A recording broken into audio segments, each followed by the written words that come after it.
It is 4 p.m. We're bringing developing news and the stories behind the headlines. This is Storycon, the Story Conference. I'm Ed Lingao. Some stores are watching this Friday, January 2, 2026.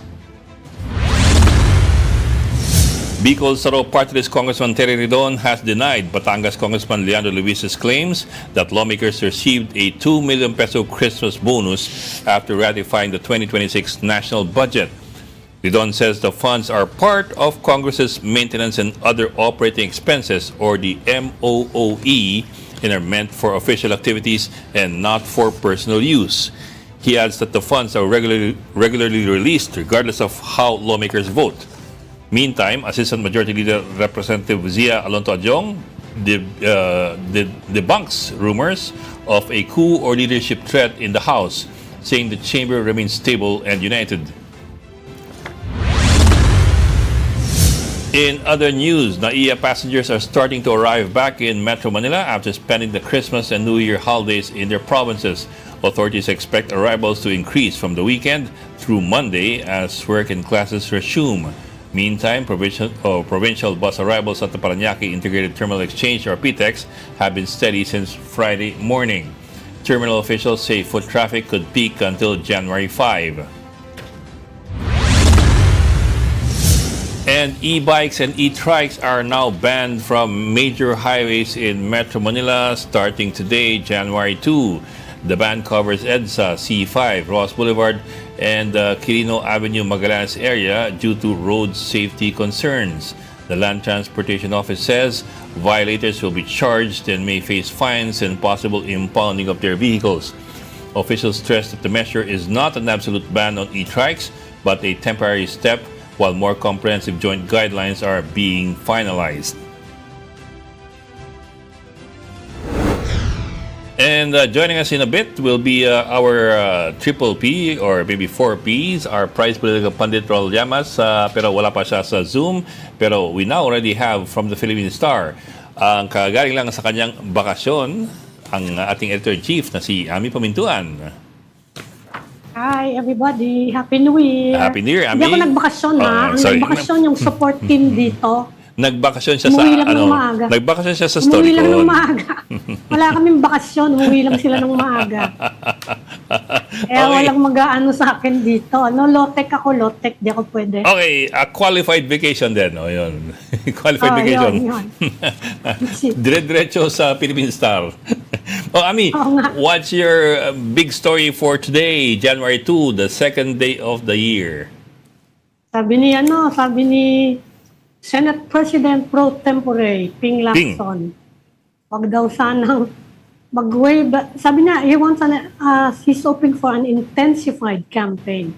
Kasi parang nag-waiver na nga si President Marcos, parang medyo bumabagal yung takbo.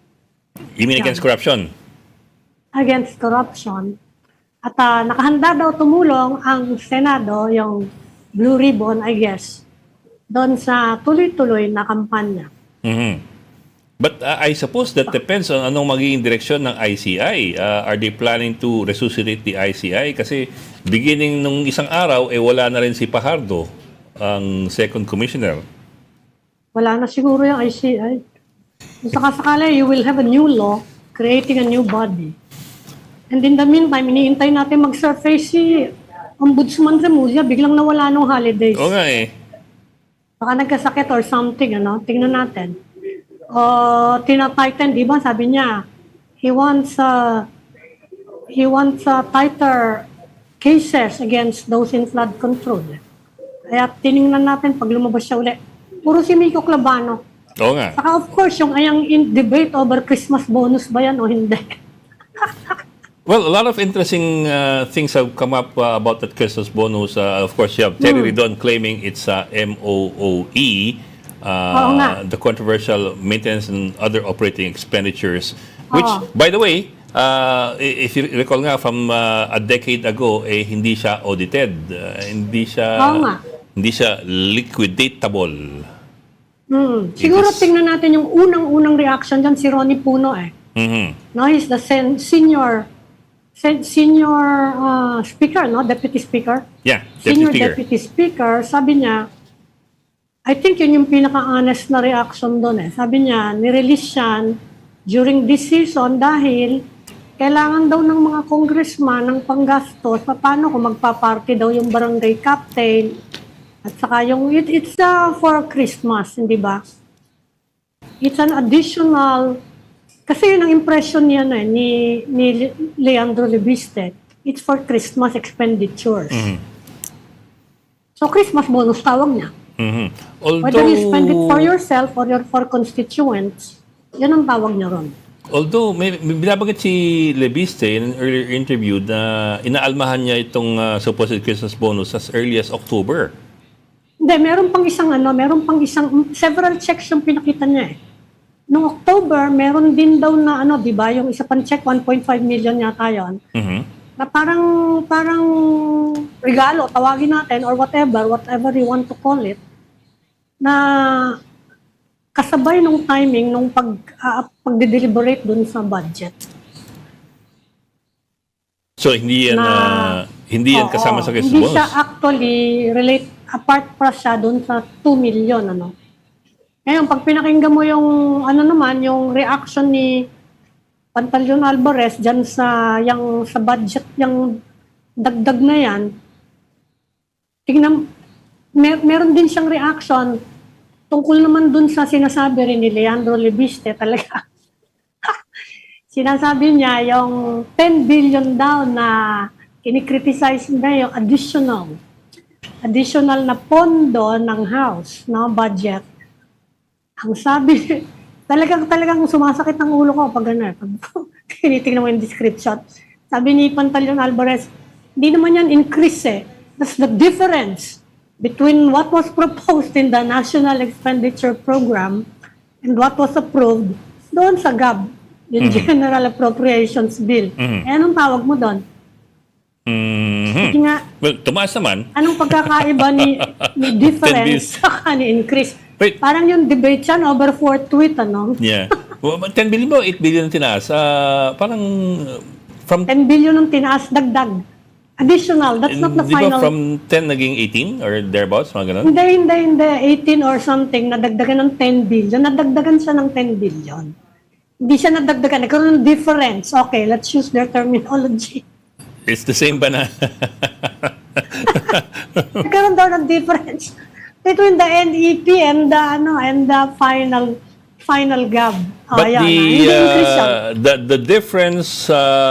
the difference was 10 added billion. on during deliberations, During the deliberations. in the plenary or during deliberations in the BICAM. I think yung BICAM na yun yung final eh. Yeah, Hindi ko yeah. alam kung saan nadagdag. Pero yun nga kasi we fall back to the same old problem as before. Kung sakali lang na nagdagdag ba ang BICAM nang hindi inaprubahan sa plenary o alam mo yun? I don't think, hindi ko alam yung process dyan, di ako sigurado. I raised that kasi Hindi ako remember sigurado. in 2025, nagtaas din ng budget ang House at ang Senate at ang Malacanang by several billion. I forget already by how much. Pero ang nagpad noon ng budget sila were the BICAM. Was the BICAM. Hindi yung plenary. So, imbis Eh, na dami-daming dinagdag doon ng di ba? yeah, nga BICAM. Yeah. Nagbawas sa mga social services, Agri, DOH, 4Ps. DEX, 4Ps. Tapos Nilagay nagdagdag yung sa AIX. Akap ayuda, pala, akap. tsaka sa mga budget ng House, Senate, and Malacanang. That was And for DPWH. 2025. And that was done by the BICAM, of course, during the BICAM deliberations. That's one of the Saka yung akap controversial yun, akap. one of the controversial moves of the BICAM in the 2025 budget. That's why I'm raising this again for the 2026. I wonder lang if it was if that increase ng budget for the House. Difference. Okay, difference. It's the same difference. So that I suppose is it's an interesting question to answer eh. Sino nagpatong niyan? Ang BICAM na naman ba ang nagmilagro o ito ba'y ginawa doon pa lang sa plenary, in which case that is within the right I suppose of Congress. Hindi ko sigurado eh. Kasi pwede sana natin tanungin si Ping Lacson, kaya lang di siya member ng BICAM. Oo nga.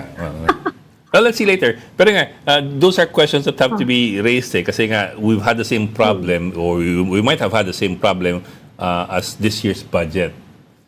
Kaya nga, kasi remember, during the BICAM, ni-live stream nga, siguro yung live stream nila mga 2 or 3 hours, pero yung behind closed doors, mga 4 to 5 hours. 4 to 5 hours. Marami silang Kaya hindi na naman natin reconciling off camera. Oo. Saka remember kung bakit nagsalita ng ganito si Leandro Lebiste at nagpo-post sa Facebook. Pareho nung sinabi sa atin ni Edgar Erice, kasi daw nung nagbobotohan na, nung less than 1 minute voice vote for the budget sa House, biglang sinara daw yung mga mic Nagpatay para ng mic. walang speech, saka wala yung online access nila. Gawain sa Congress. Kaya nga. Kaya nagsalita na lang siya na nagsalita at nag-post sa Facebook. Pero sabi daw niya ngayon, tahimik muna siya ngayon. Si Congressman Lebiste. Ewan ko kung ano nangyari. Yeah. Okay. Kaaway na niya lahat. Kaaway na niya buong So- Kongreso, Malacanang, Ombudsman. Kaaway na niya lahat. But Bok, it'll also be interesting to ask the other congressmen if they also got the same bonus for Christmas. Diba, since they're all defending that 2 million, I guess they all got it. I mean, we've so far heard from the majority people. What about the minority? Tinitingnan natin kung sino yung tumanggi. Siguro si Chel Jokno. We can ask him. Di ba? Was it the minority? Did the minority also were they also blessed with the increase in MOOE? Kasi parang ang takbo ng mga reaction from those who received it, parang SOP sa kanila yun Di ba? Well, that's the other thing that we have to ask ito ba talaga gawain nila? Kasi kaya nga. I've heard that Kaya same argument over and over again Di ba? Etong neophyte ngayon na nagsasalita, bakit tayo may ganyan? Di ba? It's actually an interesting question na hindi na re-raise nun. Dahil parang yun yung kalakaran for the longest time.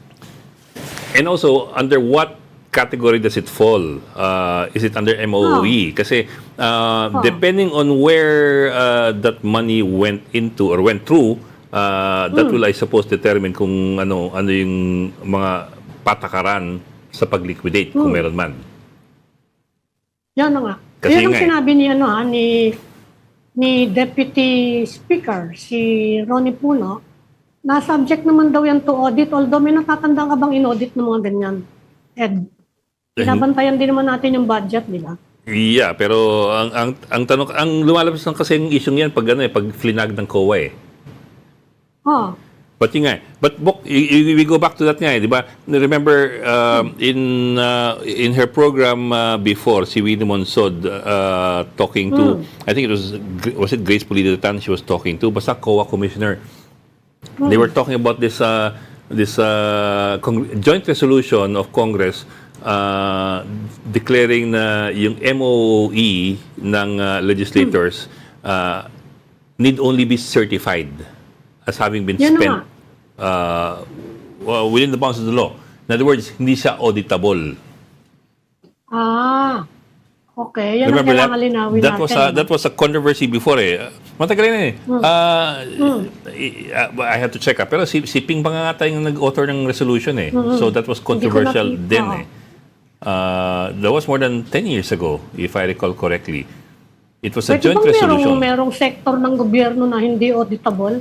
It was delikado yun? Hindi, that was the big controversy over the MOOE of Congress na liquidation via certification.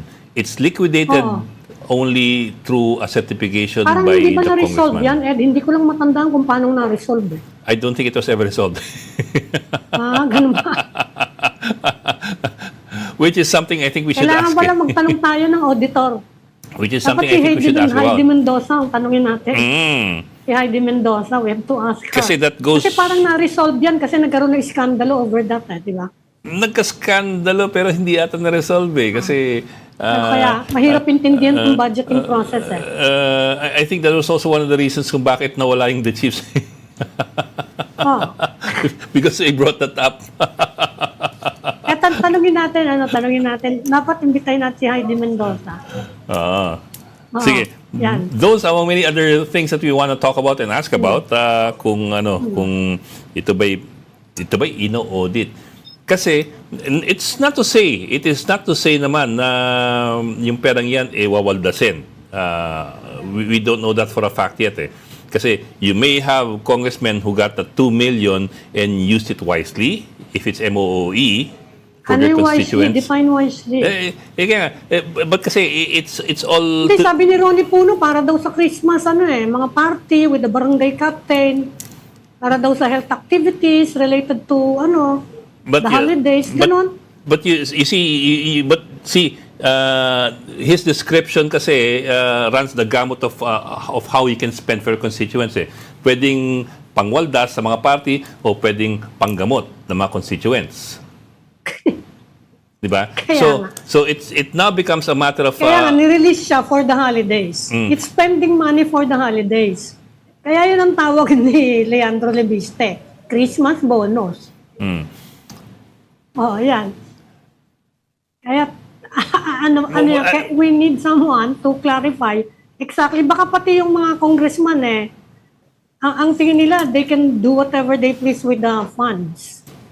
Di ba? Depende sa rules nila Ayun nga, we go back at to least at least yan, na-scrutinize we natin. go back to the joint resolution. Kung paano ginagamit. And we go back to the joint resolution. Again, it's not automatic nga that it's going to be spent for corruption. Pero yun nga, it's opacity. You don't know how they're going to spend it. If they're going to spend it well, or if they're going to pocket it, or if they're going to spend it for parties. Yung pagbabayad lang ng consultants, may mga matagal nang tinatanong yan, di ba? Ano ba yung parameter sa pag-hire ng consultant? Ano ba yung range na pwede mong ibayad? Kasi meron cheap na consultant, merong tunay bang consultant yung hinahire, di ba? May social media consultants. Broad ng definition ng consultant, di ba? Anybody can be a consultant, depende yan And you can have a wide range of pay scales depending on the kind of consultancy is being kaya nga. Walang ganyang di ba? Wala ako alam na batas o IRR or whatever defining kung anong consultancy or limiting the consultancy services na pwedeng kunin, di ba? Ang mga lawmaker. Okay, so a lot of points to bring up in the next few days and weeks with our reporters and our journalists in the field. Some questions that we may want to ask or we would want to ask our sources. In the meantime, we go and talk to our mobile journal or Mojo, Evan Tarinque, who reports us live from PTEX. Evan, kamusta dyan sa PTEX? Hi, Evan. Pabalik na ba yung mga tao? Bok, simula nga kaninang umaga, tuloy-tuloy na nga yung pagdating ng mga provincial buses dito sa PITX na talagang dala-dala yung mga kapatid natin na galing sa mga probinsya para na nag-celebrate ng Christmas at bagong taon doon. Pero ngayon, may kita niyo sa akin likuran, kumakapal na rin yung mga tao dito sa loob ng terminal dahil bukod nga doon sa mga kapatid natin na galing doon sa mga probinsya, may mga kapatid naman tayo na dito sa Metro Manila nag-celebrate at ng bagong taon, kaya naman ngayon naman araw sila naman yung uuwi pabalik ng probinsya. Ang tawag sa nila yung mga cross-traveler. And dun sa mga nakausap natin na pauwi, pabalik ng Metro Manila kanina umaga, target daw talaga nila is makauwi ngayong araw dahil nga inaasahan nga na pagdating ng weekend, mas marami na yung mga pasahero na makakasabay nila sa mga bus stations. Kaya naman yung ilan naman, ang reasoning nila bakit sila bumalik dito para daw makapagpahinga yung mga kanilang mga anak, yung kanilang mga estudyante bago nga sila pumasok sa Lunes. Pero aside from that, sa current situation ngayon, ikot natin saglit yung loob ng terminal. May kita natin compared to past few days, ngayon mas konti, mas maluwag yung terminal. May kita natin itong entrance. Before, umaabot pa hanggang labas yung pila dyan. Pero ngayon, mabilis na yung daloy ng tao. Dito naman sa may gate 5, kung saan naman medyo pinipilahan to kasi ito yung isa sa mga alisan ng mga bus, na provincial buses. Ito, makikita natin medyo humahaba na nga yung congestion ng tao dito. Pero Bok Ami, inaasahan nga ng pamunuan ng terminal na bukas hanggang sa Lunes, talagang marami pa rin yung mga pasahero dito na darating, no? Yung mga papunta, palabas ng Metro Manila at yung mga pabalik naman ng Metro Manila dahil yun nga, pagdating ng Lunes, Monday, back to work na at back to school na yung mga estudyante. Bok Ami? So, hindi pa yun ang peak, Kumusta no? yung security? Sige, Bok, go ahead. Tama ka din, Bok, no? Kumusta yung, yung security? Yes, Ami. Yung security naman, so far hanggang ngayong araw, mataas pa rin, mahigpit pa rin yung security so far ngayon. May mga police assistance desk pa rin na nakakalat sa buong terminal. No? Last time nga na nakausap natin si Regional Director Anthony Everin, no?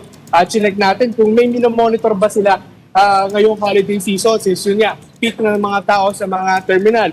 According sa kanya, so far, wala naman daw silang nakikitang monitor pero patuloy silang nakikipag-coordinate sa mga government agencies, sa government intelligence na baka daw mahirapan daw kasi malusutan. Pero so far, maayos pa naman yung current situation. Wala naman mga naitalang untoward incident sa mga oras na to. Ami? So, Wala namang report na na problema. Yung mga tao dyan, wala naman silang nire-report any particular problem. Yes, Ami, so far wala naman. No? Ang madalas ang tinatanong dito kung saan yung kanilang mga bus bay. No, doon lang nagkakaroon ng medyo hanapan, no? Naghanap sila kung saan yung mga ticket booths kasi naka-separate yung mga ticket booths dito, no? Sa loob ng terminal, merong 6 na ticket booths, no? So naka-separate siya per region. Ang pinakamadalas talaga nakita natin na medyo mahaba yung pila is yung papuntang Bicol region, no?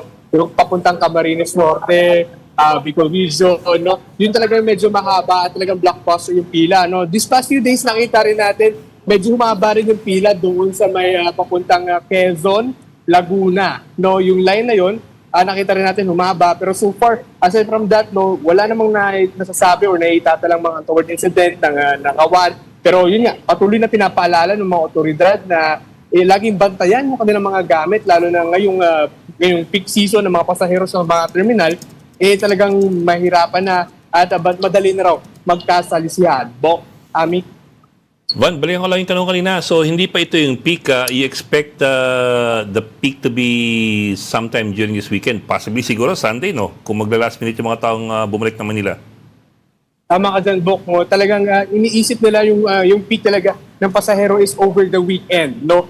Saturday, Sunday. No? Kasi nga yung ilan, mga susulitin pa yung kanilang bakasyon sa kanilang mga probinsya o yung mga nandito sa Metro Manila, susulitin pa nila since yun nga, pagdating nga nung Monday, back to normal na, balik na sa pasukan. Pero aside from that, in-expect na rin na pati hanggang Monday, no? May mga pasahero pa rin na pabugso-bugsong darating dito na last minute umuwi, no? Na talagang susulitin yung kanilang holiday rush. Bok. Okay. Meron pa bang baggage check dyan? Parang wala na ako nakikita. Yes, sa ngayon, no, Ami, nag-check sila ng baggage dito. Dito, pasok tayo dito, makikita natin. Ito yung entrance ng terminal. Isa-isang chinecheck ng mga Meron pa rin. ng mga security personnel, no? Merong metal detector, yung mga malalaki naman na mga bags. Meron tayong cute na K9 na nag-check at inaamoy yung mga malalaking bags na yan. Parang wala pa rin makalusot na ano mga hindi gusto na makapasok sa loob ng terminal. Pero Evan, I suppose yung K9 is for what? For drugs or for explosives? Bok, no, for explosive and drugs, no. Kasi may mga times na nakita tayo personally na may mga dala-dalang mga paputok kasi yung ilang mga individuals na pumasok doon, especially pagdating ng 31. No, marami tayong mga nakita na confiscate na mga paputok. I believe more than 40 pieces ang paputok yun, no? Pero aside from that, chinecheck din naman nila mano-mano. At yung mga paputok na yan, yung mga nako-confiscate na yan, ito turn over na yan sa mga authority at hindi na yan makukuha. No? Pati nga yung mga pailaw lang, no? Kahit may mga lucis, yung mga fountain, kino-confiscate yan at hindi nga pinapayagan yan makapasok sa loob ng terminal. Bok? Okay. Ami, we have another Mojo na nakalinya. So let's let go muna of Evan Tarinque. Maraming salamat sa iyo, Evan Tarinque, our Mojo from PTEX. Thank you, Evan. Now, 50 overseas Filipino workers have returned home after allegedly experiencing abuse abroad. At live po mula sa NAIA, si Mojo Arles de los Santos. Arles, anong kwento ng mga OFW natin? Bok, alam mo, kaninang tanghali, naghihintay lamang tayo kung paano nga ba gugulong yung paglamas-pasok ng mga pasahero dito sa Ninoy Aquino International Airport Terminal 2 nang makita nga natin yung mga kapatid nating overseas Filipino workers na balik bansa na matapos ngang makaranas ng pang-aabuso sa kanilang mga amo abroad. Yung ilan sa kanila galing ng Kuwait, UAE, yung iba Abu Dhabi, Riyadh, and Qatar, at magkakaiba yung kanilang mga kwento. Meron doon, kagaya na lamang ni Sunshine, na nakaranas ng pag-abandona ng kanyang employer or ng kanyang amo rather, dahil nagkaroon siya ng problema sa kanyang kamay pero hindi siya binigyan ng gamot, hindi pina-check up at hinayaan na lamang. Then yung agency na daw yung mag-aasikaso sa kanya, kaya naman parang 1 to 2 months, more than 1 month daw siya nananatili doon sa isang kwarto or parang hotel kung saan siya nagstay dahil hindi na talaga siya natugunan. Meron din kagaya na lamang ni Rema na ayon sa kanya may paghaharas daw, sexual abuse na pagtatangka ang kanyang amo at talagang tinutulak niya ito at pinipilit na wag siyang hawakan, pero hindi raw ito tumitigil talaga, kaya lumapit na rin siya sa OWA, sa pinakamalapit na airport sa kanila para nga makabalik ng bansa. Pero may iba din naman dito na nakausap tayo, Bok, na nagkaroon ng checkpoint somewhere at bumisita lang daw sa kanyang kaibigan sa pagpasok ng Pasko, and then timingan na meron siyang expired ID na pala. So with that sense, pinadeport na agad siya. Pero marami talaga sa kanila, Bok, harassment at sexual abuse talaga yung naging dahilan ng pagbalik dito sa Pilipinas. Yung ilan hindi na daw nagbabalak na lumipad pa ulit pa ibang bansa. Pero yung iba kailangan lamang magpahinga daw ng ilang mga buwan and then magbabakasakali muli ng kanilang kapalaran sa labas ng bansa. Okay. Ami, sorry, we'll have to cut it short kasi we have to go into a break, and then when we come back, we will have Heidi Mendoza online with us. Okay. Arles, maraming salamat for joining us this afternoon. Thank you, Arles. Yan, Ami, by special request. Bilis nyo, Oo pagbalik nga, natin. ayan, Okay, Sige. you're watching Starcon 1 News. We need to take a break. We'll be right back. This is the Story Conference Group or the Storycon Group.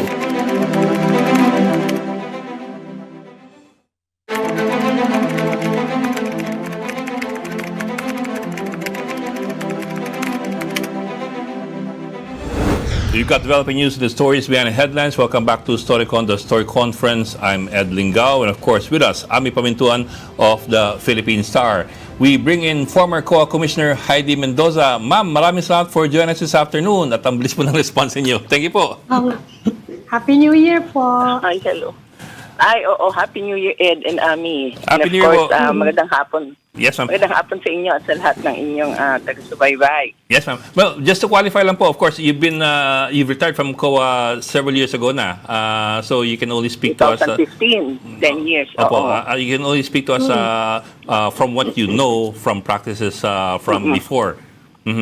Kasi we were having po this discussion kanina, yung back and forth between among Congressman Lebiste, Terry Ridon, and sino pa, Ami? Alvarez. Si Puno, tsaka si Alvarez. Puno and Alvarez. Doon sa nature ng what Lebiste Kanilang calls itong Christmas bonus.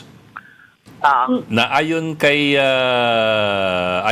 Ridon ay actually MOOE ng Kongreso.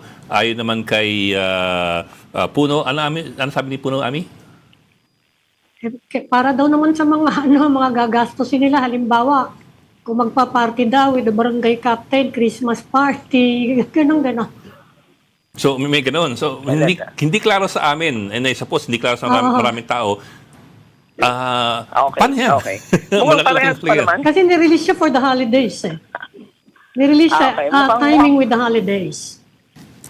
Okay, mukhang pare-parehas pa naman yung I'm not so sure. Kasi mayroon tayong tinatawag na Unified Account Code Structure. Doon naka-define kung ano yung mga expenses, anong code item. So pag tatanungin sa akin yan, I would have to ask, anong account code para malaman ko. Ano. Kaya lang lagyan natin ng distinction. At saka ipaliwanag natin paano nila dinadaya yan. Okay? The term is dinadaya or manipulation, should I say. Ano, baka makasisabihin, mali naman ako, fake news. Paano minamanipulate? Unang-una, ang MOOE kasi ng at Congress, ano yan, certification yan eh. Remember? Hindi yan katulad ng MOOE ng local government o ng ordinary officials na parang halimbawa part of MOOE ay supplies, ano, bibili ka muna ng supplies and then i-release yung check, babayaran sa ano. Ang MOOE nila by certification. Ngayon, eto ang hindi ko sigurado kung magkano yung amount. Meron kasing amount na ano, may level yan eh. For example, ang inapprove ng MOOE na walang resibo ay up to 2 million, kunyari.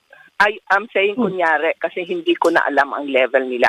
In 2015, nakalimutan ko na rin parang ganyan. So, ang ibig sabihin, lahat ng ipasok nila doon walang resibo. Okay. Under the guise na MOO. Yan. Pero ito yung medyo malupit dyan. Kasi kapag sinabi natin bonuses, dapat ang bonuses, ang kasama niyan, salaries and bonuses, right? So yan ay personal services dapat. Diba? We're talking of four economic expenses here. Personal services, MOOE, capital outlay at financial expenses. So under the regular, kapag sinabi natin salaries and bonuses, charge na sa personal services. Kailan pumapasok sa MOOE? Ganito yon. Kapag yung mga halimbawa, medyo ito yung parang gray area. Ang professional services such as consultancy, pumapasok yan sa MOOE kasi hindi naman sila regular employee, di ba? I'm not trying to justify. I'm just trying to explain kung anong distinction, okay? Ngayon, so yun yung malinaw. Ngayon, sa mga ibang agency, like local government, kapag na-exceed na nila yung kanilang personal services, or kung may gusto silang itago, dahil halimbawa, mayroon kasing 55-45 regulation ang local government, so itatago nila yung expenses nila, ikakarga nila sa MOOE, yung mga sweldo ng mga job orders, mga ganyan, so, ang malupit nito, besides sa MOOE, meron pa silang other MOOE. At yung other MOOE, ito yung parang kung saan nila dinadump ang account. Ano yung take ko dito? ito yung dapat natin hingin sa COA. Kasi dapat ang COA nagre-release ng tinatawag nating schedule of allowances and payments to the legislators. And I was so surprised, the last time I checked it, you can validate this, kasi parang, na ako from time to time, naiiba yung sa isip ko ng So, nung last time na chinek ko, ang last na na-post nilang schedule was 2022. And that was for 2021, I think. I might be mistaken here, sa dami ng schedule sa tinignan ko. So, ang ibig sabihin, isa ito dun sa dapat binabantayan natin. At isa ito sa mandato ng COA na dapat pinapublish nila regularly yung report. So kung nagtatalo sila ngayon kung saan kinuha yan, that means to say, baka may mga expenses na silang talagang gusto nilang itago from the public. Kung kaya ikinakarga nila sa mga accounts na hindi dapat kargahan. Pero ulitin ko, ang MOOE nila kasi ay by certification. I just don't know how much is the actual amount. So it doesn't need any receipt. Now, kapag yan ay ikinarga dyan at yung mga bonus na yan ay for the employees, meron tayong accounting meron tayong tinatawag na irregular hindi tamang paggamit ng accounting. At anong impact nito? May impact ito sa ating tinatawag na financial statement. At kung material ang amount, dapat maka-apekto ito sa tinatawag nating audit opinion ng ating auditor. Ma'am, I remember nung several years ago, pumutok yung issue ng Senate Resolution or Senate Joint Resolution number 10. Okay. Hindi ka pa, alam mo pa ang number, ako hindi na. Ito po yung actually it was not pala a new policy then. It was only affirming the existing policy apparently, if I got the wording right. Totoo yan. Affirming Totoo yan. It's just an that affirmation. COA had consistently allowed a system of liquidation by way of certification. In other words, dati nang gawain even before that joint resolution was passed in 2011. Inabot pa namin yan. So sa namin. Kasi ganito yun nakita rin namin yung kahirapan na halimbawa, nagpakain ka or what. Tapos isa-isa mong papipirmahin yung mga kumain. And meron kang titles or we are speaking on kunyari lahat ay kagalang-galang at ideal yung situation, Kasi doon naman tayo nagbabase ng ating mga controls, di ba? Halimbawa, nagpakain ka, etc. Nakakahiya naman na papipirmahin mo isa-isa yung mga kumain, di ba? Especially if these are halimbawa mga dignitaries or mga di ba? So inalaw natin to a certain extent na yung mga expenses ay tinatawag nating by certification. Pero matindi ang certification, ha? Kasi pag sinabi natin certification at hindi ito totoo, may bearing ito dahil public official sila, di ba? May sworn sila ng may oath of office sila at kasama doon yung certification nila na i-issue sa buong nila while they are government officials. So inalaw yan at kahit kung nandun pa ako sa COA, alam ko yan. Inalaw yan ng certain amount. Hindi ko lang alam kung in-increase nila or whatever they have done with that. Pero it gives them a little bit of freedom in terms of the expenditures that are quite difficult to document. Yun din naman yung namin. So, in the commission, you always have to look for a balance between flexibility and accountability. So, since these are legislators, meron silang tinatawag natin kakaibang functions, they deal with nirelax natin ng konti yung documentation in terms of So, inallow yung certification. So, ayan. Pero, ngayon nga, kung ang bonus ay isinarge sa MOOE, then we can guess na isinama yung sa certification. Pero ang tanong ko ay, gaano kalaki yung bonus? Parang hindi, posible siguro na ang ginawa ay empleyado per legislator and then doon ipinasok. Pwede. Okay. Sige, ma'am. We will check. We will try to we'll try to dig up as much information as we can.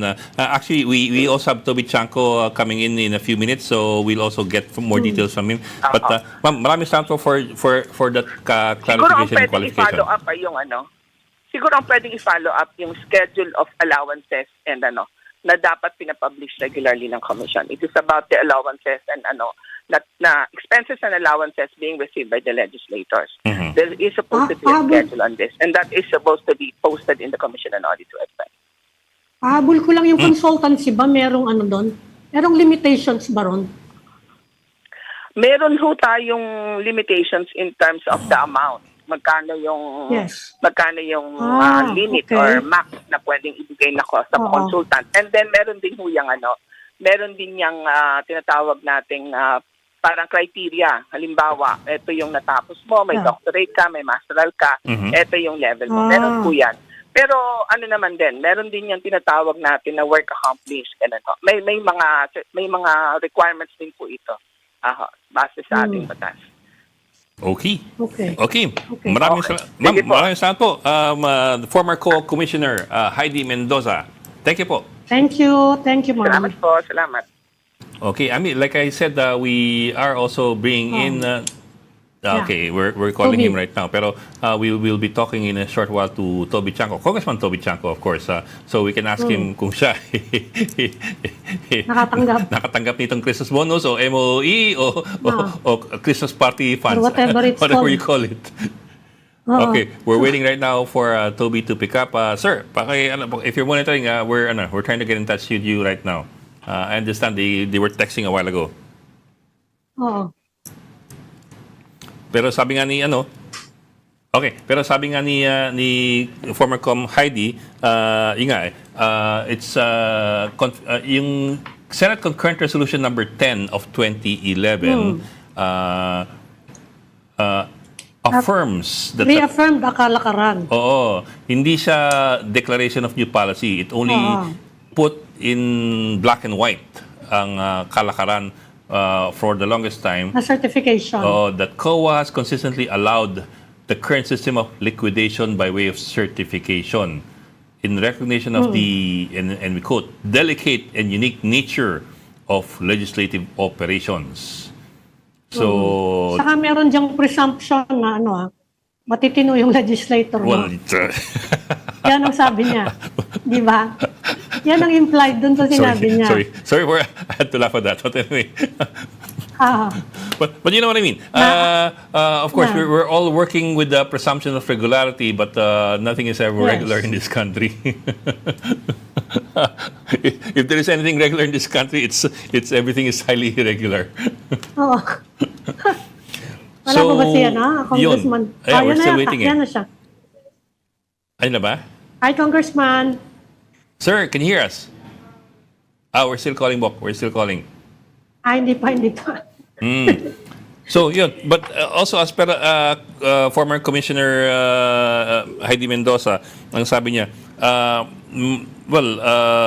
it is allowed by certification, pero mahigpit din daw yung ano dyan, na patakaran na, kung hindi totoo ang certification mo, that is, I suppose, this is a sworn document or notarized document. But then again, who checks? Yan na nga.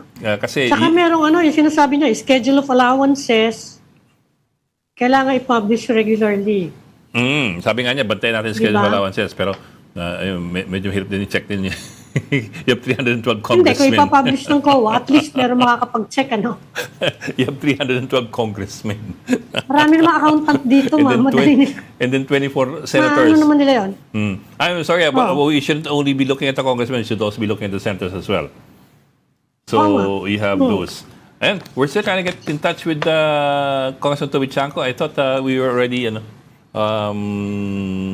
nga. akala ko ka-text na natin kanina eh. He's trying to come into nakabahan. Zoom. Okay. He's trying to come into okay. Zoom. Okay, so a yan. bit of background there, Bok, at the side ng konti, for those who are coming in late, we were talking about yung assertion ni Congressman Leandro Leviste na merong 2 million peso Christmas bonus for legislators. Hindi klaro kung across the board to o majority lang o majority and minority Sabi niya each. and everybody else. That's what we have to find out. That's number one. Number two, ang assertion ni Terry Ridon, Congressman Terry Ridon, that this is part of the MOOE, Maintenance and Operating Expenditures ng Kongreso. Number three, ang assertion naman ni Ronnie Puno, Congressman din, na Deputy Speaker, na it's assistance. Ganun ba? Oo. Assistance daw for Parang sa legislators. Christmas, oo. During the Christmas Hindi season. naman. Health, party daw with the barangay captain said. Christmas party with the barangay captain. Kasi ang tinawag yung Christmas bonus dahil ni-release during the holidays. Yun yung timing niya. Kung ginawa mo yung Easter Sunday, di Easter bonus yan.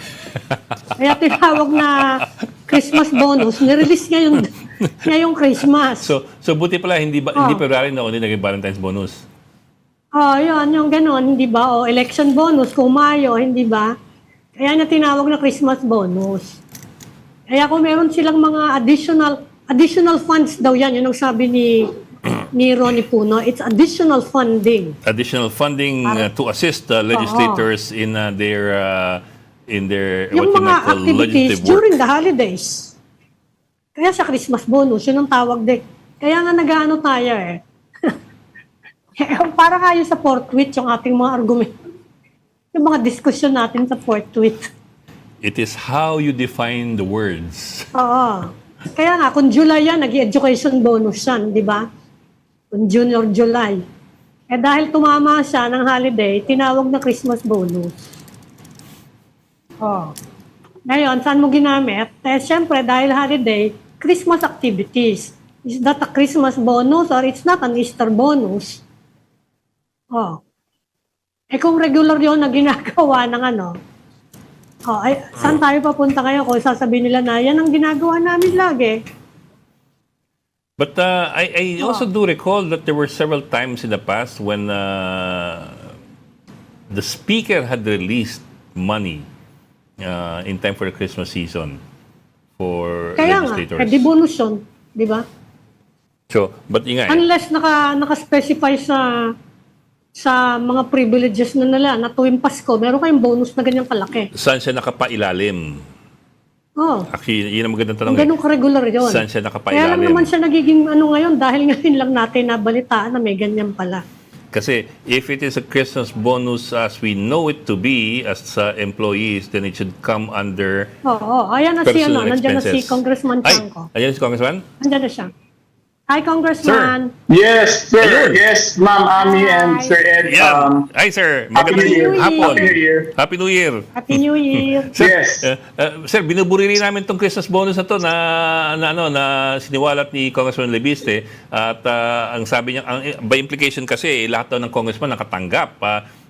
Number one, Tama ba may Christmas bonus? Of course, you're a congressman. Tama ba may Christmas bonus? Number 2, 2 million ba yan? Number 3, lahat ba meron? Hindi, ganito. Simulan natin doon sa MOOE, no? Para maliwanag. Yes, sir. Okay, di ba yan ang pinagsimulan niyan, yung MOOE, di ba? So, ang sinasabi, aside from our salary, meron kaming natatanggap na MOOE every month, di ba? Okay. Totoo may natatanggap kaming MOOE every month. Pero nagsimula yan ever since the time na naging congressman ako. Ami, if you look at your Viber, pinakita ko yung payslip ko. Kasi first term ko bilang congressman was in 2010, no? So, syempre, unang sahod ko yun, pinicturean ko kasi parang remembrance, di ba? My first salary as congressman. May kita mo doon, talagang may MOE doon. May representation, may district office. So, totoo yun. Aside from our salary, meron kami MOE monthly, no? Hindi bago yan. This is not new. This is not a new invention. Simula, nung ako'y naging congressman in 2010, meron na yan.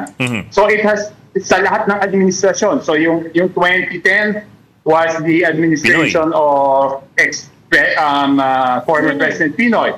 Congressman ako nung panahon ni President Duterte, meron pa rin yan. Congressman ako ngayon, meron pa din. So it's not a new invention. And para pakitang wala akong pinatago, pinakita ko, sinendo pa kay Ami yung breakdown. Nahandon. Yung breakdown ng 2010. Okay? So hanggang ngayon, meron niyang MOE monthly. Okay? So number 1. Number 2, yung Christmas bonus, hindi ko alam kung tinatawag ng Christmas bonus yan. Pero again, ever since naging congressman ako, every time magbe-break, merong ano yan, hindi bonus ang tawag eh, hindi ko alam kung anong tawag nila doon eh. But every time magbe-break, so ibig sabihin, ang break namin is yung papuntang Undas, di ba? Yung yung first break namin, kung magsimula tayo ng SONA, so mag-resume kami SONA. Yes, sir. Hindi, SONA. Tapos, bago mag-undas, dapat tapos na kami sa budget. So, may break kami doon. Meron yan. Okay? Pagtapos namin mag-break, magbe-break ulit kami pang Christmas. Meron yan. Hindi, undas. Hindi. Yun yung first yung undas eh. Yung first yung undas, di ba? Yeah. Oh. Yun yung first yung undas. Yun yata yung sinasabi na nasabay doon sa budget. Yung second break namin is Christmas break, di ba? Yeah. So, meron ulit yan. Pagdating ng of Christmas, babalik kami. Easter break, Holy Week. Easter. Yeah, Holy Week. Holy Week, meron ulit yan. At yan, sasabihin ko ulit, hindi yan nasimulan na yung administrasyon na to. Ever since naging congressman ako, meron lang ganyan. Okay. So next question is, binibigay ba sa lahat or hindi? At natanggap ko na ba yung 2 million ko this Christmas o hindi?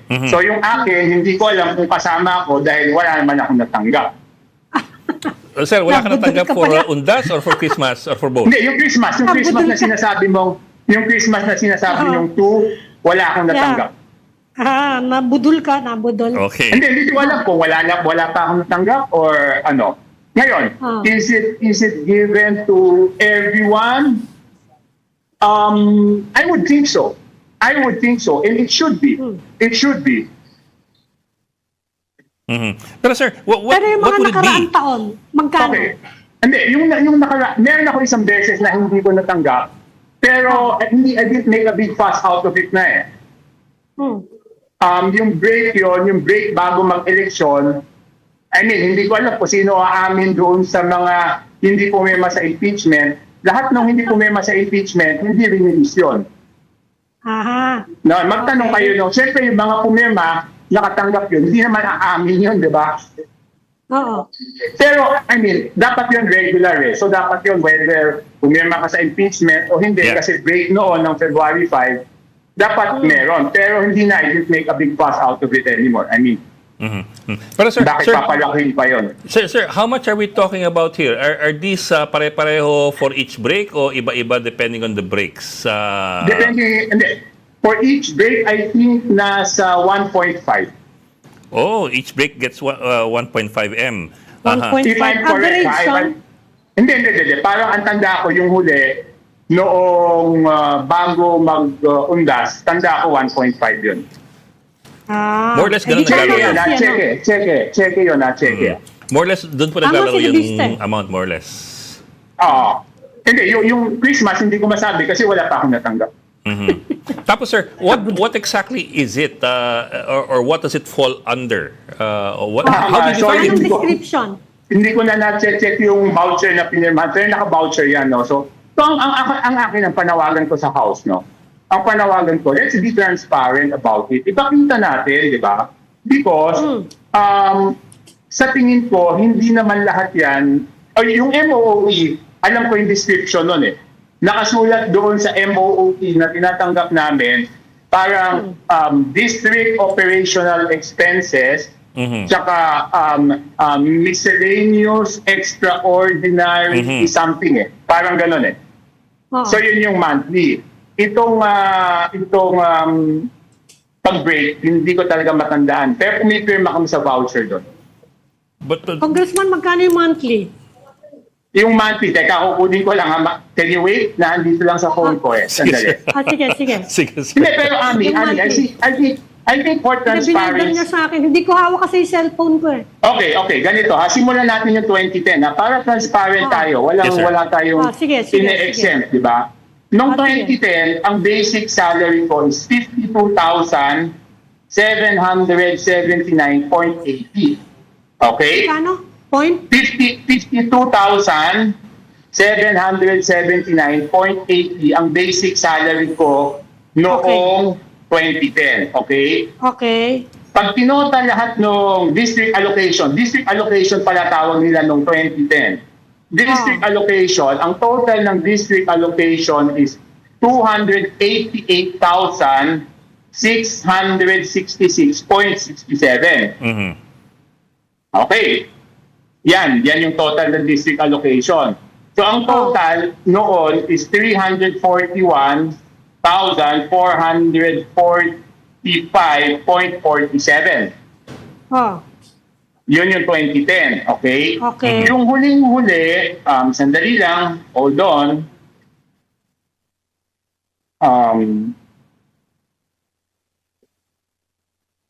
Sandali lang ha,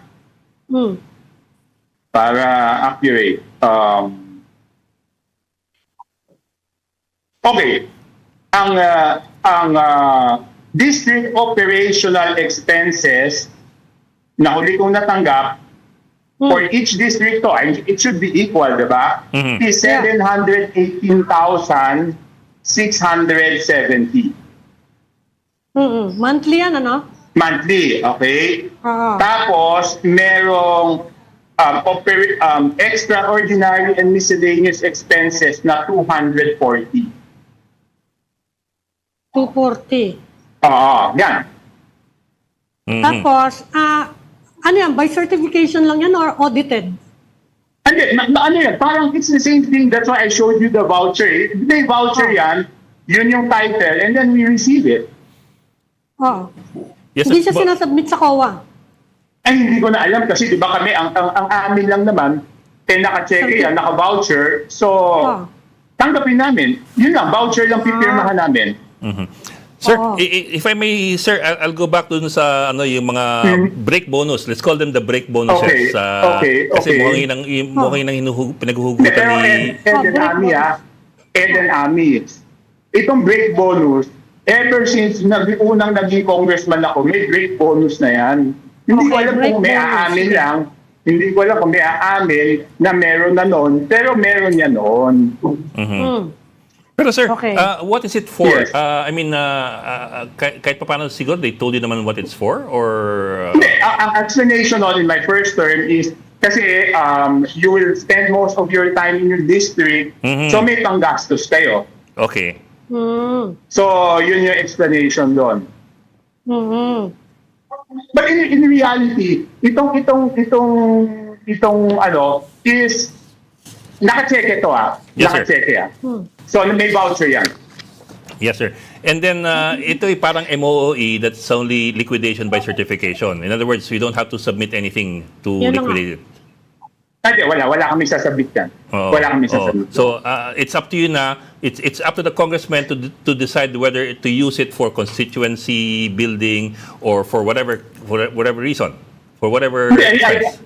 You know, to be honest, dumadaan lang naman yan di ba? Parang passing through lang kasi pagdaan yun, nasa stock na namin yun para gastusin pang bigay sa mga constituents, di ba? Mhm. Mhm. Tapos yung certification, kanino, may sinasubmit ba yun anywhere? Wala. Basta voucher lang pipirmahan namin dyan. Mhm. That we receive the check. Okay. Kaya yung 2, wala pa akong 2 Hindi ko alam kung hanggang ngayon budget pa ako kaya hindi ako kasama sa Or later release ka. sa Or later release ka. sa tulo. So wala pa ako doon. Sir, yung binabanggit nyo kaninang district operation expenses, is this the MOOE o iba pa yung MOOE? Kasi also Yun. Wala na kami tinatanggap aside from that. So Kasi- nakasulat doon, district operational expenses na 718,670. Yes, sir. Tsaka Ah. ang 240 na extraordinary and miscellaneous expense. Those two are the combined MOOE? Would I? Yeah. Those two are the combined You're right. MOOE. You're right. So, yun parang, Yeah. and that's monthly. That's monthly for all districts. Okay. Okay. So Okay. I don't know why we can't be transparent about this, di ba? You have to be transparent about this kasi totoo naman yan di ba? Okay. Sige, sir. And Thank you for clearing that up. again, hindi naman siya ngayong administrasyon lang. Kaya nga pinakita ko pa yung payslip ko, di ba? Baka sabihin ng iba na invento lang ako na dati wala naman. O pinakita ko yung resibo na handyan. You can check Sige. sa cellphone mo. So pinakita ko na talagang noon pa lang, meron na yan. Pero tatanungin, bakit tumaas ngayon? Ang salary ko noon is 50 plus, di ba? Yeah. So, ang salary ko yata ngayon, I don't even know the exact figure kasi kahit yung salary ko, sa stock ko lang binibigay yung check noon it's about 230, di ba? 230, so times 5. Yes, sir. So, baka yung MOOE, kaya, if the salary went up by times 5, so yung MOOE did not go up nga by times 5, di ba? 233 times 5 should be 1 million something, di ba? So it's less than that. It's less than 1 million yung MOE.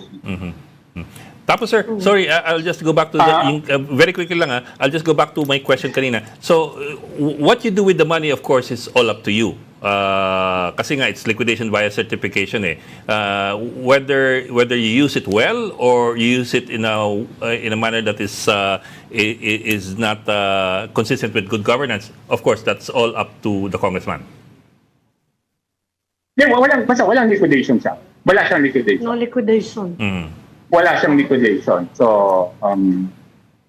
basta pipirma ka ng voucher. Yes, sir. Pipirma ka ng voucher na tinanggap mo yung check, But I think it's fair. Kasi tingnan mo sabihin mo na lang, for simplicity, 1 million times, ilang congressman kami? 316? Magkano? 312, di ba? 312. 318 yata. Ano na? 318 yata. Oh, sige, 1 million times 318, magkano yun? 3.1 billion ba yun? Hindi, 318 Dala mo ng mga zero, million. Ed. Hindi, 318 million times 12. So that's about 4 billion, di ba? Mathematics Hindi, that's about 4 billion. Di ba? So, yun ang tanong na dapat sagutin. But I think the more apt question is yung 2025 ulit Kasi alam niyo ba, yung 2025, ang budget ng House sa NEP is 17 billion.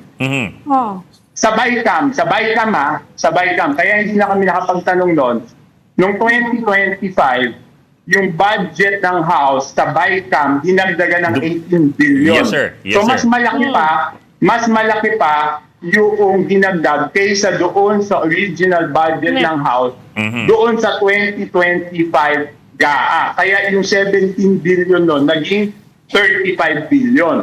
Pero nagulat na lang kami noon kasi nalaman namin yon after na kasi hindi naman kami member ng BICAM. Okay. O, yan yung tinatanong mo, Ed. Okay. So mas mababa yata yung, magkano ba yung house ngayon? Hindi ko na-check yung final figure. Almost 30 eh. Kasama pero- yung 10 billion additional, ha? 10 billion additional yon. Pero yung 10 billion Wow. additional this year was added doon Mga sa... almost 28, 29 eh. Hindi, inad siya doon sa Barsi pa lang, sa house pa lang. Yung Sa house 18 pa lang yung dinagdag 10 Oo, billion. kasi nung lumabas yung age gap, age gap, yan na yon. So walang natanggang sa BICAM na amount doon sa house. Compared sa 2025, yung 17 billion, naging 35 billion, mas malaki pa yung dinagdag doon sa house. Mhm. Ayan, nasagot na yung tanong mo. Ed. Okay. Okay. So ako ang panawagan ko, Yes, sir. The House has to be transparent, no? In previous, I mean, the next question is when did it start? Hindi ko alam eh, kasi nung dumating ako sa House noong 2010, meron na yan. At ganyan na yung sistema. May monthly MOE at may break allowance or whatever. Ever since I started in 2010. And through different administrations, ganyan pa rin siya. No? So, I think maganda na simulan na ng House na maging transparent doon sa bagay na yan. No? Number one yun. Number two, in the same manner na kaya, kung nag-nominal voting doon sa budget, hindi rin ako makakaboto ng yes doon sa budget eh. Kasi, Hindi ka bumoto dito sa budget. hindi kasi di ba A's and A's lang eh. Sabi ko kung nagka-nominal Yeah. voting, Bibobote. kung nagka-nominal voting, I would have voted no. Because ang pakiusap ko lang, napakasimple eh. Ilabas lang ang AMI, October 13 pa lang, sinasabi ko na, ilabas yung amount ng DPWH budget for each district and each party list. Kasi lahat naman may budget eh. Mhm. Eh hindi naman nila nilabas hanggang botohan eh. So, hindi ko alam kung ano yung tinatago eh. Yeah. Diba? Yeah. So, hindi ka pala nakaboto. Hindi. Walang di ba nominal bote? voting, Amin. Walang Yeah. nominal voting. Mm. Walang nominal voting. Pero yung walang nominal voting, lahat naman ng BICAM report, wala naman talagang nominal voting unless someone moves for nominal voting Yeah. and gets 20% of the members to side with him or her for nominal voting to proceed. So, doon sa rules namin, lahat talaga ng BICAM report, pag rinatify namin, hindi yan nominal voting.